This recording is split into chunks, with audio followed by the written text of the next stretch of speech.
Caros irmãos e irmãs, eu saúdo a todos vocês com a paz do Senhor.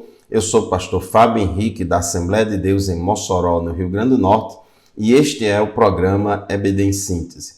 O programa EBD em Síntese é de responsabilidade do Departamento de Ensino Bíblico da Assembleia de Deus em Mossoró, no Rio Grande do Norte, por meio da Superintendência Geral da Escola Bíblica Dominical. Este programa vai ao ar semanalmente por todo o sistema de comunicação da Assembleia de Deus. Rádio Libertador, FM 96.3, TV AD e YouTube. Nós louvamos a Deus pelo trimestre maravilhoso que Deus tem nos concedido, a oportunidade de estudar a Palavra de Deus, 13 lições bíblicas baseadas no Sermão do Monte, os valores do reino de Deus. Então, essas lições neste trimestre são baseadas no Sermão do Monte, a relevância do Sermão do Monte para a Igreja de Cristo. Hoje nós vamos estudar a lição de número 5, lição que tem como título O Casamento é para Sempre. O texto áureo da nossa lição diz assim: assim não são mais dois, mas uma só carne. Portanto, o que Deus ajuntou, não separe o homem. Mateus capítulo 19, versículo 16. E a verdade prática da nossa lição de hoje declara o seguinte: a vontade de Deus para o casamento é que ele seja vitalício. Na continuidade do Sermão do Monte, Jesus condena o adultério. Então nós vamos estudar este assunto hoje a respeito de adultério, casamento, adultério e divórcio, baseado em Mateus capítulo 5, versículos 27 a 32. A nossa lição de hoje tem como objetivos, em primeiro lugar, apresentar a condenação do adultério. Em segundo lugar, mostrar que o que rege o coração regerá o corpo também. E em terceiro lugar, afirmar a indissolubilidade do casamento. Então vamos falar bastante sobre casamento nesta lição de hoje. E para começar, quero chamar a sua atenção para o que diz a Bíblia em Hebreus capítulo 13, versículo 4, que diz assim: o casamento deve ser honrado por todos. Por quê, meus irmãos? Porque o casamento é uma instituição divina. Foi Deus quem criou, quem idealizou e criou e implantou o casamento. Então nós devemos ter o casamento em alta conta. O casamento é algo sagrado. O casamento não é um simples contrato social entre um homem e uma mulher, mas o casamento é uma aliança entre um homem e uma mulher, tendo Deus como o aval deste casamento, como a testemunha desse casamento. O casamento deve ser honrado por todos. O leito conjugal conservado puro, pois Deus julgará os imorais e os adúlteros. Então Deus, ele tem uma consideração muito grande pelo casamento, de modo que nós, como cidadãos do reino de Deus, devemos também honrar e valorizar o casamento, porque é de Deus. Então, todo seguidor de Jesus tem em alta conta a instituição do casamento. É uma instituição divina para o homem e para a mulher. Por isso, os valores da Bíblia que regem o casamento são opostos aos que são propagados no mundo atual. É importante a gente entender que o casamento, na perspectiva bíblica, é bem diferente do casamento sob o ponto de vista mundano do mundo. A perspectiva mundana se choca bastante com a perspectiva bíblica. Então nós temos que aprender e ensinar a perspectiva bíblica do casamento. Então, no Sermão do Monte, Jesus evidencia a justiça e o caráter do discípulo dele, que deve estar acima. Ele disse em Mateus 5:20 que se a nossa justiça não exceder a dos escribas e fariseus, de modo nenhum nós entraremos no reino dos céus. Então é importante que a gente possa seguir a ética do reino de Deus, dando importância não somente à letra da lei, mas também ao espírito da lei. a intenção da lei. E Jesus, ele chama a atenção aqui no Sermão do Monte a respeito deste aspecto, porque os escribas e fariseus da época de Jesus, eles só davam atenção à letra da lei, eles eram muito legalistas e esqueciam os princípios básicos e os fundamentos da lei, o espírito da lei, a intenção da lei. Então Jesus, ele ilustrou e ele interpretou a lei de maneira adequada, enfatizando o espírito da lei sobre vários aspectos, em vários temas. E um deles foi a respeito da questão do adultério e do casamento. Então, tópico 1 da nossa lição, a condenação do adultério. O que é o adultério? Adultério, como diz aqui o nosso comentarista, é definido como uma relação sexual que um homem casado tem com uma mulher que não é a sua esposa ou vice-versa.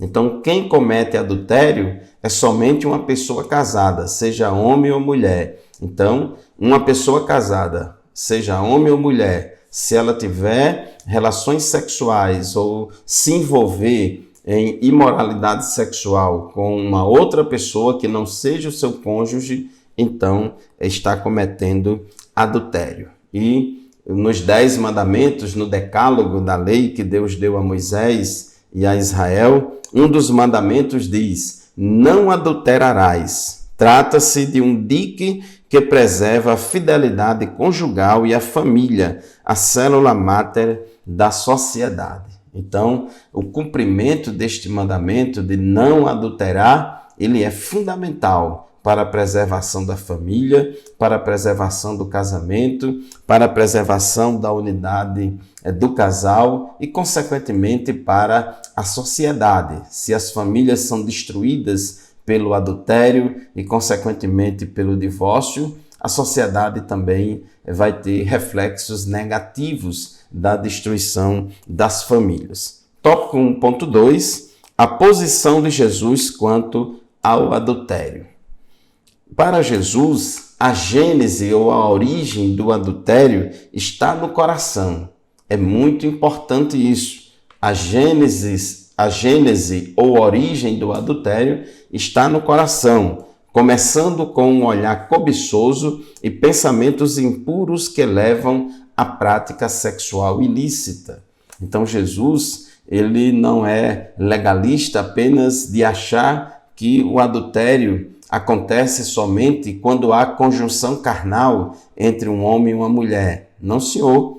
Ele começa já no coração da pessoa adúltera. Inclusive, em Mateus capítulo 15, versículo 19, Jesus diz que é do coração do homem que saem os maus pensamentos, os homicídios, os adultérios, as imoralidades sexuais, os roubos, os falsos testemunhos e as calúnias.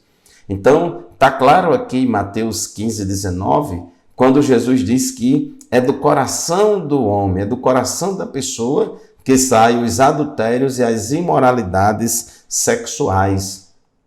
Então, é algo que acontece bem no íntimo e Deus, ele valoriza muito essa questão do coração, porque às vezes uma pessoa casada não comete adultério com conjunção carnal, mas comete adultério no interior do seu coração.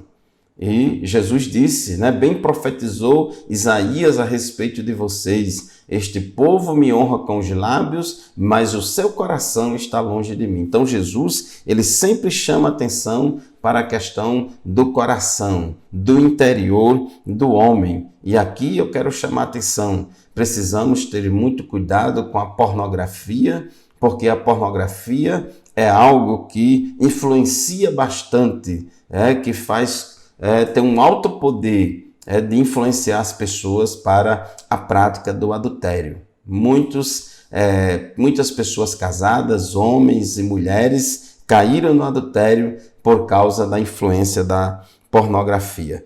Cristo vai ao cerne da questão e fala de um coração profano e contaminado, capaz de olhar cobiçosamente para uma mulher e, sem motivo, conceder carta de divórcio a esposa. Então Jesus diz que se um homem atentar para uma mulher, olhar para uma mulher com um coração impuro, com um desejo impuro, com cobiça, no seu coração já cometeu adultério com ela.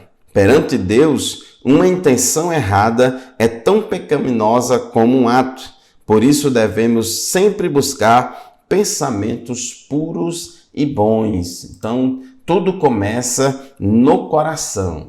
Inclusive, Provérbios 4:23 diz: acima de tudo, guarde o seu coração, pois dele depende toda a sua vida. Então, o crente, ele precisa vigiar, o marido, a esposa precisa vigiar, guardar o seu coração, não encher a sua mente de pornografia, de desejos lascívios, mas, como diz Filipenses 4 e 8, devemos ocupar o nosso pensamento com tudo o que for verdadeiro, tudo o que for nobre, tudo o que for correto, tudo o que for puro, e tudo o que for amável, tudo o que for de boa fama. Então a gente precisa semear no nosso coração bons pensamentos, vigiar o nosso coração, guardar o nosso coração, para que não venhamos a gestar um adultério.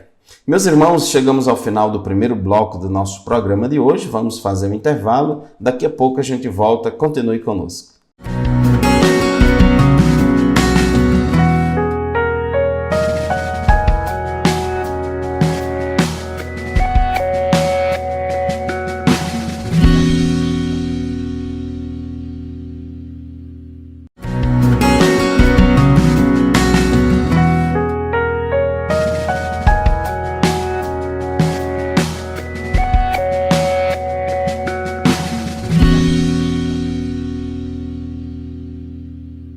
Queridos irmãos e irmãs, estamos de volta com o programa EBD em Síntese. Este programa EBD em Síntese vai ao ar todos os sábados pela manhã, de 8 às 9 da manhã, na Rádio Libertador FM 96.3, como também na TV AD na TV AD e nas redes sociais da Assembleia de Deus em Mossoró. Estamos estudando hoje a lição de número 5, que tem como título O Casamento é para Sempre. Então, o assunto da lição de hoje é a respeito de casamento, adultério e divórcio. Nós estávamos falando no bloco anterior a respeito do adultério que começa no coração. Jesus foi muito claro ao dizer em Mateus 5:28, eu, porém, vos digo que qualquer que atentar numa mulher para a cobiçar, já em seu coração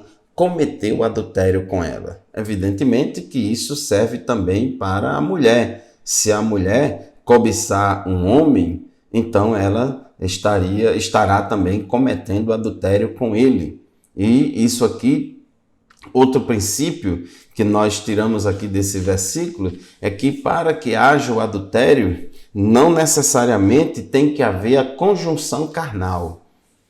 Antes de haver a conjunção carnal, esse adultério já foi concebido no coração de ambas as pessoas envolvidas. E aqui eu quero chamar a atenção dos irmãos, dos professores, das professoras da escola dominical, porque hoje em dia no mundo nós temos aí muitas pessoas praticando sexo virtual, namorando pela internet, pelas redes sociais. Tem mulheres que traem seus maridos de forma virtual, tem maridos que traem as suas esposas também de forma virtual, frequentam sites pornográficos e assim muitas pessoas, mesmo sem ter a conjunção carnal, estão traindo os seus cônjuges. Então Jesus foi muito claro em dizer que se cobiçar alguém no seu coração, já cometeu adultério com esta pessoa. Então nós temos que ter cuidado. O tópico 1.3 fala dos males do adultério. O adultério sempre é prejudicial para a estrutura familiar e qualquer infidelidade no relacionamento a dois sempre será ruim, pois gera desconfiança, feridas emocionais, desvalorização, desrespeito, fraqueza e queda na vida espiritual. Por isso, é importante evitar tanto a prática do ato como os pensamentos indevidos. Então, a gente precisa evitar o adultério nesses dois âmbitos, tanto no âmbito interior do coração, como também no âmbito físico. Às vezes alguém pode pensar, eu já cometi adultério no meu coração, então já que eu cometi adultério no meu coração, já que eu traí o meu marido ou minha esposa no meu coração, então eu vou às vias de fato. Não, senhor, não podemos fazer isso. Temos que frear e temos que evitar maiores consequências. Embora já tenha cometido adultério no coração, evidentemente que quando a pessoa esse adultério é consumado no plano físico, corpóreo, então as consequências são maiores ainda. O adultério também traz consequências espirituais. Provérbios 6:32 diz que o homem que comete adultério não tem juízo, ou seja, é louco, é insensato. Todo aquele que assim procede, a si mesmo se destrói. Então, o adultério é uma armadilha. Aparentemente, momentaneamente, parece ser uma coisa boa, mas aquilo vai trazer consequências desagradáveis. Inclusive, lá em Provérbios, capítulo 5, a Bíblia chama atenção a respeito dos perigos da mulher adúltera. Os perigos da mulher adúltera. O adultério deve ser evitado a todo custo, pois suas consequências são devastadoras. Além de ser pecado, fere a santidade de Deus. Então, aqui a Bíblia chama atenção sobre os perigos da mulher adúltera e, evidentemente, que o contrário também é verdadeiro a respeito do homem adúltero. Diz que os lábios da mulher imoral destilam mel, sua voz é mais suave que o azeite, mas no final é amarga como fel, afiada como uma espada de 2 gumes. Os seus pés descem para a morte, os seus passos conduzem diretamente para a sepultura. Então, é importante termos bastante cuidado. O tópico 2 da nossa lição diz: o que rege o coração regerá o corpo. Então, mais uma vez, queremos chamar a atenção a respeito desse aspecto importante. O adultério, ele começa no coração. Marcos capítulo 7, versículo 21 a 23, Jesus diz: do interior do coração dos homens vêm os maus pensamentos, as imoralidades sexuais, os roubos, os homicídios, os adultérios, as cobiças, as maldades, o engano, a devassidão, a inveja, a calúnia, a arrogância e a insensatez. Observe que a lista é muito grande. Jesus falou, Marcos capítulo 7, versículos 21 a 22. Então ele diz que é do interior do coração dos homens que procedem os maus pensamentos, como a cobiça, as imoralidades sexuais, os adultérios, as cobiças, a devassidão. Então devemos ter cuidado, porque o que rege o coração regerá também o corpo. O pecado não está restrito apenas ao ato, mas também a pensamentos impuros, malignos, cuja fonte é o coração. Trata-se do lugar dos desejos, das emoções e paixões. No seu aspecto figurativo, o coração refere-se ao caráter moral. Então precisamos ter cuidado, como a gente leu há pouco tempo em Provérbios, sobre tudo que se deve guardar, guarde o seu coração, porque o homem é o que pensa. O homem é o que ele pensa ou sente. Os pensamentos e ideias que estão no seu homem interior são os motores que colocam em ação todo o seu corpo e são determinantes para a sua conduta. O que semeia o pensamento da cobiça, desejando outra mulher, não demorará para que concretize isso na prática. A cobiça é algo que começa no coração, é como uma pequena semente plantada, que vai gerar o fruto do pecado. Tiago disse em Tiago capítulo 1, versículos 14 e 15, que cada um é tentado pela sua própria cobiça, quando esta o atrai e seduz. Então a cobiça, depois de haver concebido, dá à luz o pecado, e o pecado, uma vez consumado, gera a morte. Jesus também falou a respeito dessa questão do coração, diz que o homem bom tira coisas boas do bom tesouro que está no seu coração, e o homem mau tira coisas más do mal que está em seu coração. Precisamos ter cuidado. Ninguém está isento de tentações, mas é preciso revestir-se do novo homem interior, produzido por Cristo, para jamais cometer os atos pecaminosos por meio do corpo. Então nós devemos nos despojar do velho homem, se revestir do novo homem e viver a vida cristã, sujeitando o nosso corpo ao Espírito Santo. Como diz aqui no tópico 2.3, o caminho para que o cristão possa dominar bem o corpo é viver na dependência do Espírito Santo. Isso aqui é muito importante. Gálatas capítulo 5, versículo 16, Paulo diz assim: vivam em espírito e de modo nenhum satisfarão os desejos da carne. Então, ele faz aqui uma lista de obras da carne, inclusive entre as obras da carne, as 3 primeiras da lista, conforme Gálatas 5,19, são imoralidade sexual, impureza e libertinagem. Então, Paulo diz que se a gente viver em espírito, se a gente andar em espírito, se a gente for guiado pelo espírito, de modo nenhum nós vamos satisfazer os desejos da carne.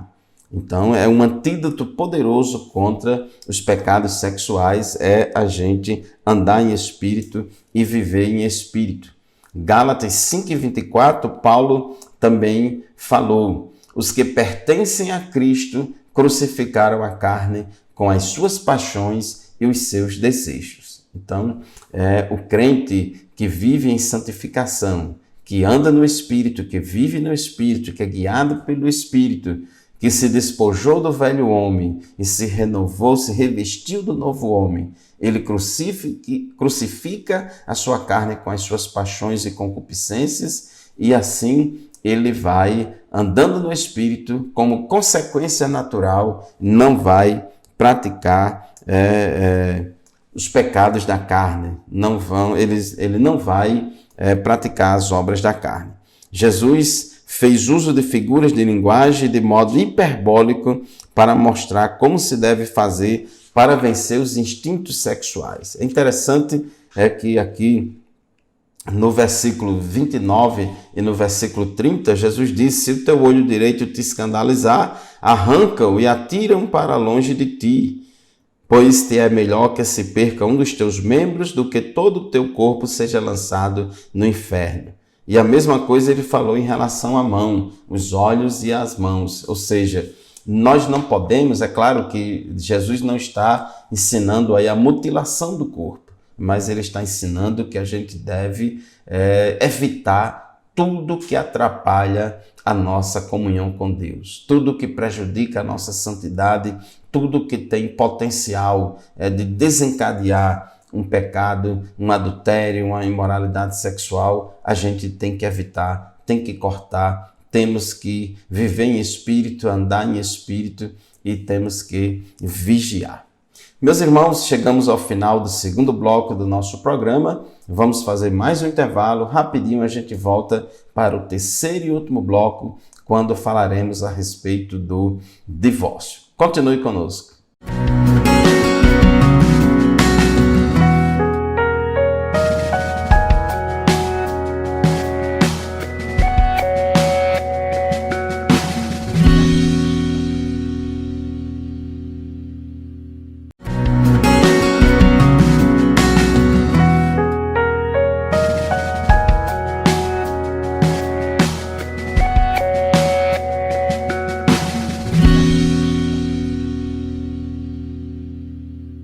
Amém, meus irmãos, estamos de volta para o terceiro e último bloco do programa EBD em Síntese. Estamos estudando hoje a lição de número 5 deste trimestre, lição que tem como título: o casamento é para sempre. Já temos visto aqui, conforme Hebreus 13:4, que devemos todos nós honrar o casamento, porque o casamento é uma instituição divina. Então a Bíblia diz que o casamento deve ser honrado por todos, o leito tem que ser sem mácula e que Deus julgará e punirá os imorais e adúlteros, porque a imoralidade sexual e o adultério são armas poderosas para destruir casamentos. Então a gente precisa honrar o casamento porque foi instituído por Deus e não pelo homem. O casamento é sagrado.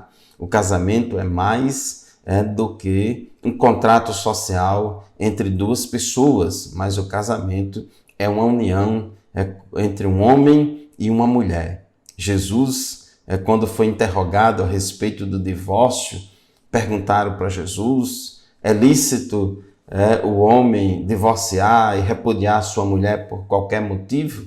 Então Jesus foi lá para as origens. Jesus, ele estava mais preocupado com os fundamentos das coisas. Então Gênesis 2:24, inclusive Jesus disse: olha, o Criador, ele ensinou que o homem deixará pai e mãe e se unirá à sua mulher e eles se tornarão uma só carne. Então, conforme Gênesis 2:24, o casamento, sob a perspectiva bíblica e da vontade de Deus, o casamento primeiro ele é heterossexual, é o casamento entre um homem e uma mulher. Qualquer outra configuração fora disso não é da vontade de Deus. É entre um homem e uma mulher, nascidos biologicamente do sexo masculino e do sexo feminino.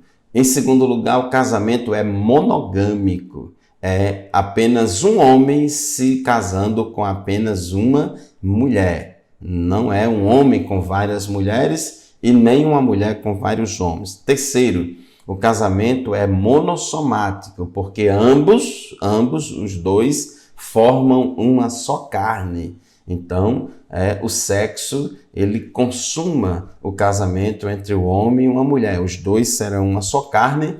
E o quarto princípio do casamento, ele é indissolúvel. Ele é indissolúvel, porque Jesus disse: o que Deus juntou, não separe o homem. O que Deus juntou, não separe o homem. Então, esses são 4 princípios sobre os quais o casamento está edificado. O casamento deve ser uma união permanente em que homem e mulher entram em uma aliança a fim de construir uma união única na mais perfeita intimidade.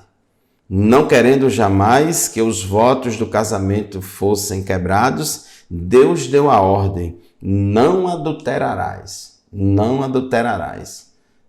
E Jesus, em Mateus 19:6, ao enfatizar a indissolubilidade do casamento, para enfatizar que o casamento não é para terminar no divórcio, Jesus disse em Mateus 19:6, o que Deus uniu, ninguém o separe.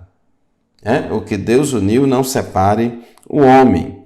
Paulo também via essa união de maneira cândida, que comparou o amor de Cristo que se sacrificou pela igreja e o amor do marido para com a sua esposa. Então, o casamento, ele simboliza o relacionamento entre Cristo e a igreja. No tópico 3.2 temos aí uma pergunta: o que fazer para que o casamento seja para sempre? Muitas coisas são necessárias. Tanto o marido quanto a esposa deve cultivar o seu casamento, a sua união conjugal. Um casal que vive a vida a dois em amor irá construir a mais bela e perfeita união, ainda que enfrente lutas e reveses nesta vida. Então, é uma coisa fundamental para que o casamento possa perdurar, para que cumpra o propósito de Deus, é que tem que haver amor entre os dois. E amor não é um mero sentimento. Amor é uma obrigação. Amor é um compromisso. No capítulo do amor, que é 1 aos Coríntios, capítulo 13, e os versículos 4 a 7, a Bíblia diz que o amor é paciente, o amor é bondoso, não inveja, não se vangloria, não se orgulha, não maltrata, não procura seus interesses. O amor não se ira facilmente, não guarda rancor. O amor não se alegra com a justiça, mas se alegra com a verdade. O amor tudo sofre, tudo crê, tudo espera, tudo suporta. Observe, por esta definição bíblica de amor, que o amor não é um mero sentimento, mas acima de tudo é uma obrigação e um compromisso da pessoa com a outra, entre os cônjuges. Então, além do amor, é importante que na vida a dois sejam ditas e sejam praticadas os direitos e deveres de cada um. Então é fundamental os cônjuges entenderem quais são os seus direitos e deveres dentro da relação. Efésios capítulo 5, a Bíblia fala muito sobre os deveres do marido, os deveres da esposa, e no último versículo do capítulo 5, ele faz um resumo disso tudo, dizendo, em Efésios 5,33, portanto, cada um de vocês também ame a sua mulher como a si mesmo, e a mulher trate o marido com todo respeito. Numa relação a dois, é importante que ambos saibam que têm direitos e deveres. Tanto o marido quanto a esposa, eles não têm só direito na relação, mas também têm deveres. Então, o marido tem o dever de amar sua mulher, como Cristo amou a igreja, de ter um amor sacrificial por ela, e a mulher tem o dever de respeitar o seu marido, respeitar a liderança do seu marido dentro da família, dentro do casamento. A Bíblia também fala de deveres conjugais na área sexual. É muito importante também. 1 aos Coríntios, capítulo 7, versículo 3, a Bíblia diz assim, o marido deve cumprir os seus deveres conjugais para com a sua mulher e da mesma forma a mulher para com o seu marido. Deveres conjugais aqui, em 1 aos Coríntios 7,3, está se referindo ao relacionamento sexual. Então, o marido, ele tem a obrigação de satisfazer sexualmente a sua esposa e a esposa também a obrigação de satisfazer sexualmente ao seu marido. Agora, essa obrigação aí não é de uma forma bruta, não é de uma forma opressora, absolutamente. O amor tem que vir primeiro, tem que ter o amor de um com o outro. Então, a união sexual tratada pela Bíblia é tratada pela Bíblia como algo digno, como algo santo. A relação sexual, a prática sexual entre pessoas casadas, a prática sexual dentro do casamento é algo maravilhoso. Hebreus 13,4 diz que o casamento deve ser honrado por todos, o leito conjugal conservado puro, sem mácula, pois Deus julgará os imorais e os adúlteros. O comentarista chama a atenção de um aspecto muito importante aqui sobre essa questão do sexo no casamento. O casal cristão é consciente de que jamais deve usar o sexo como fazem os ímpios, sem amor, sem carinho, Então deve praticar o sexo com respeito, para poder assim glorificar o nome do Senhor. E, para finalizar, chamar a atenção mais uma vez. O casamento é indissolúvel. Jesus diz, o que Deus uniu não separe o homem. Isso significa que, quando Deus instituiu o casamento, ele instituiu para que esta união não seja desfeita, mas que seja até que a morte os separe. Então, o divórcio nunca foi da vontade de Deus e nunca é da vontade de Deus. Não existe mandamento de divórcio. Deus não manda nenhum casal se divorciar. Moisés permitiu o divórcio no Antigo Testamento por causa da dureza dos corações das pessoas. E na Nova Aliança, Cristo também permite, ele não manda nem ordena, mas ele permite o divórcio por causa da dureza dos corações, mas apenas se houver imoralidade sexual. Então, a Bíblia diz em Mateus capítulo 19, versículos 8 e 9, Jesus falou: foi por causa da dureza do coração de vocês que Moisés permitiu que vocês repudiassem a mulher, mas não foi assim desde o princípio.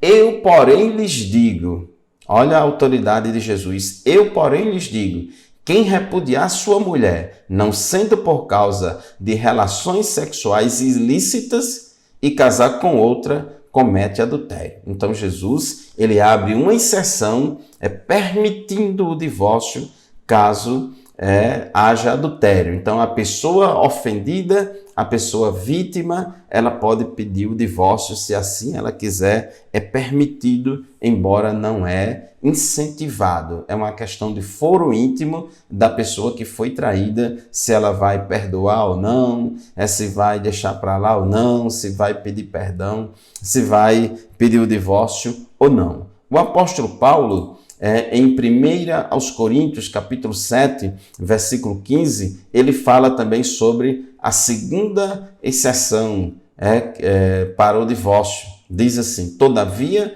se o descrente separar-se, que se separe. Em tais casos, o irmão ou a irmã não fica debaixo de servidão. Deus nos chamou para vivermos em paz. Então, a segunda critério aí para Deus permitir o divórcio no caso de o esposo ou esposa descrente se abandonar o seu cônjuge crente. Então, quando tem um cônjuge crente e um cônjuge descrente, e aquele cônjuge descrente não quer mais viver com o cônjuge crente. Então, vamos imaginar, o marido que não é crente abandona a mulher que é crente.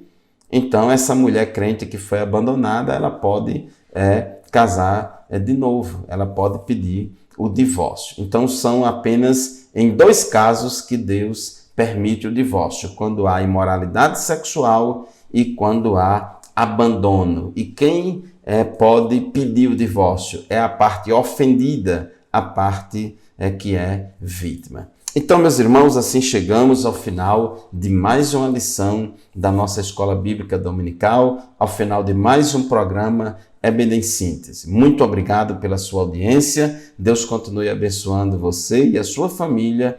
A paz do Senhor e até o próximo programa, se Deus quiser.